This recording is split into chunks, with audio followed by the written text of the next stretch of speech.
I'm going to share with you two stories of stabbings. The first might sound a bit familiar, and it goes like this. I can hear the woman pleading, begging him not to hit her again, saying, "I'm sorry, baby, I'm sorry." The man cursing, threatening to beat the shit out of you, bitch. Then the sound of her wailing pierces the afternoon. People gather on porches and at windows, and suddenly the two of them are in the street, just a few yards away. She running away from him, he in hot drunken pursuit.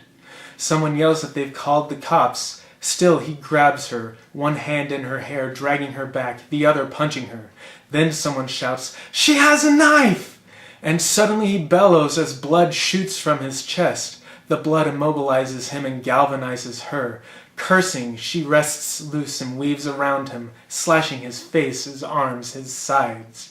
Blood spurts, pooling at their feet. She stands panting, her swollen eyes fixed on the knife when the police finally arrive.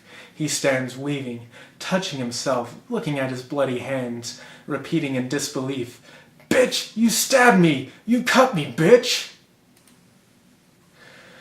In case you were wondering, that story was shared in the article Delusions of Safety from Ms. Magazine's Best of 30 Years Reporting. In it we find the familiar, if sobering, narrative of a woman beaten and abused, albeit with a twist in which the tables are turned at the edge of a knife. All of the typical elements are there.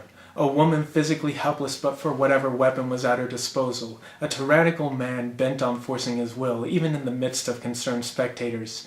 And the call for justice, served as expected, by the way, with the man's arrest. To be sure, the story doesn't often unfold as in this case. There may be no knife to wield, no bystanders to call on police, and no hope but to live another day. Indeed, the stories sometimes unfold with troubling frequency, with a woman awaiting her funeral and a man awaiting his trial or evading capture. But there's another way the story can unfold, one which is, for women and men alike, easy to incredulously dismiss. She took the knife in two hands and bore down with it toward my chest. I'm laying on my back.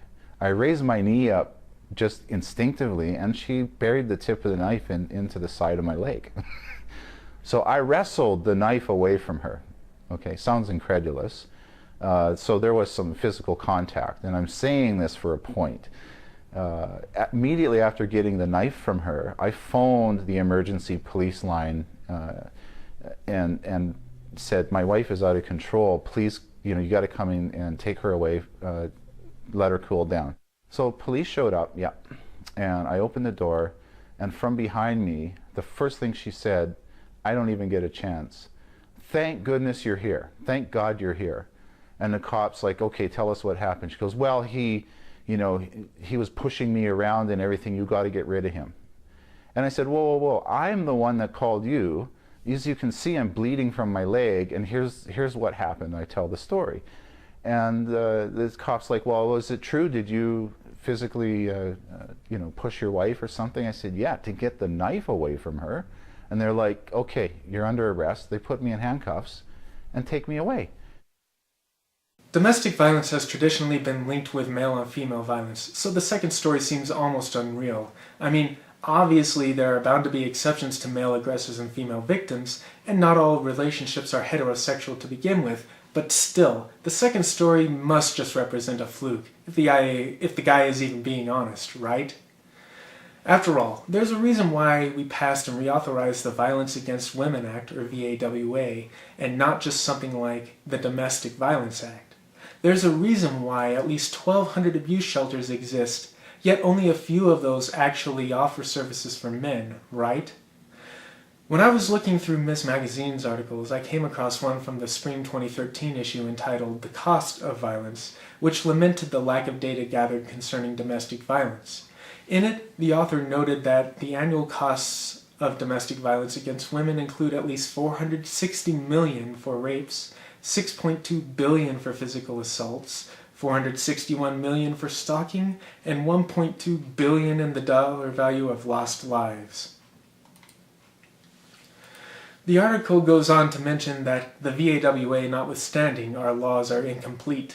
There is no federal protection for victims of violence who lose their jobs because they have to miss work due to injuries or take time off to interact with the justice system. It's hard to argue that point, and it's a good one, but I found myself wondering, what are the stats for men? Wouldn't the shortcomings expressed apply just as much to men, both as victims and wrongly accused perpetrators? Well, I did some digging and I found an article in the May 2007 edition of the American Journal of Public Health. In it, they described the following background information. 25% of women report being victims of a partner's physical or sexual violence at some point in their life. This is in line with the statistics presented in the article Rearming Domestic Abusers from the Winter-Spring 2014 issue of Ms. Magazine. So far, so good. The article's authors then conducted a study of U.S. adults, 5,219 men and 6,151 women, aged 18 to 28 years old. They observed the following results. Roughly 24% of all relationships had some violence. 28.4% of the women studied were in violent relationships, as were 19.3% of the men. Of those violent relationships, 49.7% were reciprocally violent, meaning that regardless of who started it, both partners fought each other. In non-reciprocally violent relationships, so the victims didn't fight back, women were the perpetrators in more than 70.7% of the cases. In reciprocally violent relationships, reciprocity was associated with more frequent violence among women, but not men. In terms of injuries inflicted, men were more likely to inflict injury than were women. And reciprocally violent relationships were more likely to produce more injuries. It should be noted that this study considered only heterosexual relationships. When considering same-sex relationships, the January 2000 National Violence Against Women Survey observed the following results. 35.4% of women living with a same-sex partner were in a violent relationship. 21.5% of men living with a same-sex partner were in a violent relationship. Additionally, the survey provides some more information on injury rates among women and men. 41.5% of female physical assault victims, compared with 19.9% of male physical assault victims, reported being injured during their most recent physical assault. That said, the survey does depart from the American Journal of Public Health study, reporting violent relationships for 25% of women as compared to 28.4%, and only 7.6% of men as compared to 19.3%. This discrepancy is addressed, to an extent, in the survey summary, in which the authors note, concerning yet another study, that the results obtained contradict data from the National Family Violence Survey, which consistently show men and women are equally likely to be physically assaulted by an intimate partner. Studies are needed to determine how different survey methodologies affect women's and men's responses to questions about intimate partner violence. In other words, the National Violence Against Women Survey authors have a suspicion that men might be underreporting instances of violence for their particular study, suggesting that the American Journal of Public Health study might have more accurate assessments of overall violence in relationships, since their results are more in line with the aforementioned National Family Violence Survey. So what am I getting at with all these studies and statistics? Well, basically, that the following setup is how many cases of domestic violence unfold. Fair warning, this is potentially not work safe. What are you doing that for? What are you doing that for? Damn, let's go. I don't talk when you get mad. You sound stupid. Fucking dirty bitch. You know me? Oh, shit!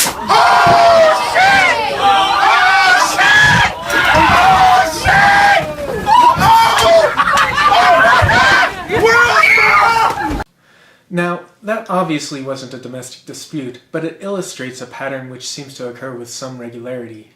1. There is a heated dispute between a man and a woman. 2. The woman initiates a violent attack. 3. The man retaliates, and the violence escalates. In this case, the man and 2 others were charged with misdemeanor assault, and the woman was charged with felony assault for using her shoe as a weapon. It's not often the case, though, that a dispute is witnessed by a train full of other people while also being caught on camera. So what typically happens when police show up? According to the National Violence Against Women survey, male attackers were arrested 36.4% of the time, while female attackers were arrested 12.3% of the time. Of those arrested, 7.3% of male attackers were prosecuted, and 1.1% of female attackers were prosecuted. Of those prosecuted, 47.9% of male attackers were convicted, while no female attackers were convicted. This agrees with other data I found in the somewhat dated 1985 U.S. National Family Violence Survey, which I bring up because of the way it classifies results. In 15.2% of all cases where a woman called police, the man was arrested. No arrests of women were made, however, when a man called the police. In fact, men were themselves arrested 12.1% of the time when they made the call, similar to the story you've already seen. So why is this happening? Why, if women are so much more likely to instigate violence, are men instead being arrested? At the very least, why aren't both individuals arrested until the matter can be sorted out in a police setting? As far as I know, there is no legislation to direct police arrest preferences. Rather, arrests are made in accordance with police best practices. In California, for example, police discourage but do not prohibit dual arrest. Police officers should make reasonable efforts to identify the dominant aggressor in any incident. The dominant aggressor is the person determined to be the most significant rather than the first aggressor. The code then lists further considerations in determining the dominant aggressor, but I think the second consideration, threats creating fear of physical injury, is critical in determining an arrest preference. Based on the data, women are about twice as likely to suffer physical injury, so by that point alone, arrests should be skewed toward men, especially given that it doesn't really matter who initiated the violence.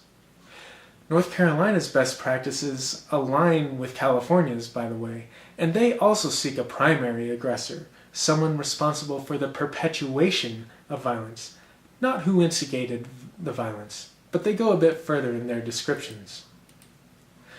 In their consideration of relative severity of injuries, the North Carolina manual states, in some cases involving a history of domestic violence, a battered person may commit a minor assault on the batterer, and the batterer responds with excessive force. For example, a battered woman scratches her husband, and the batterer responds by blackening both her eyes and breaking her arm.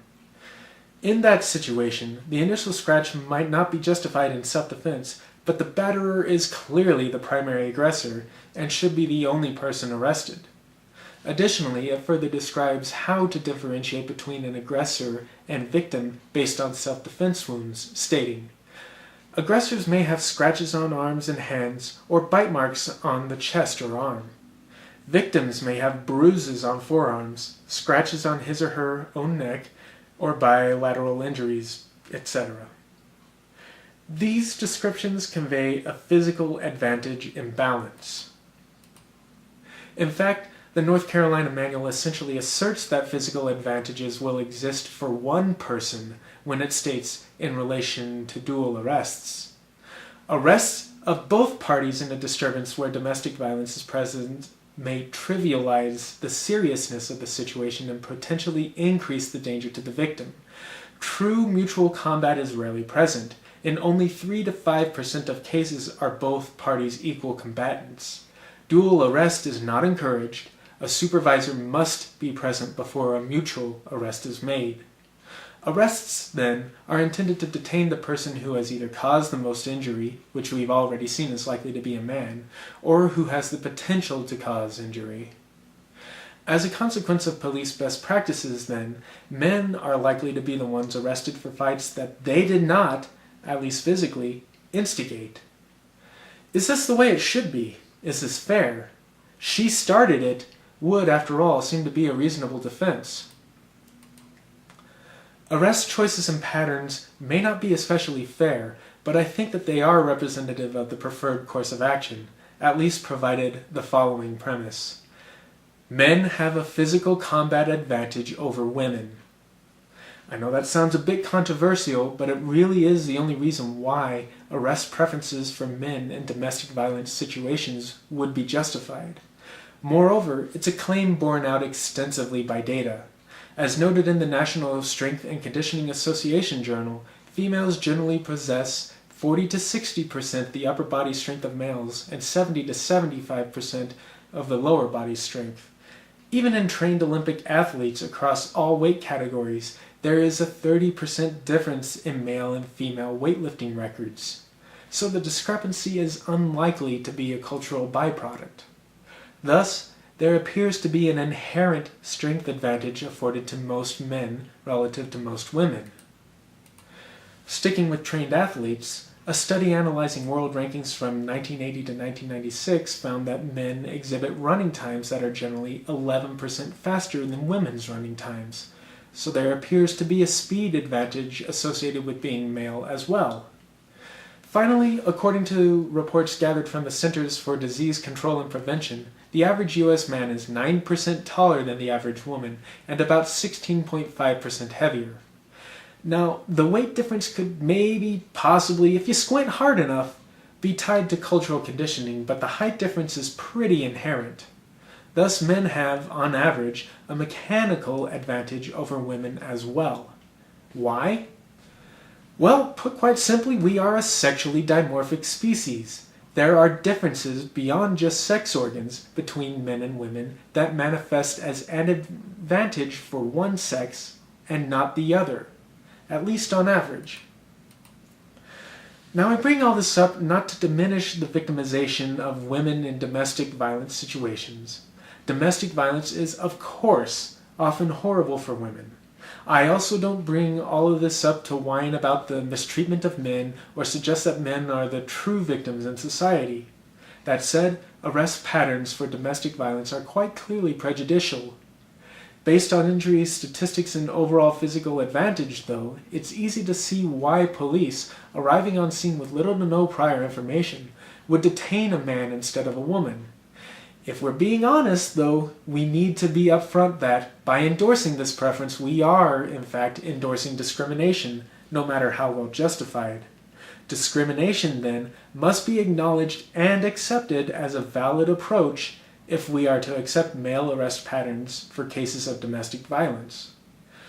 As a male, I know why discrimination may be warranted, and am okay with this approach. Are you? Let me know in the comments. Links to all my sources are in the description. See ya!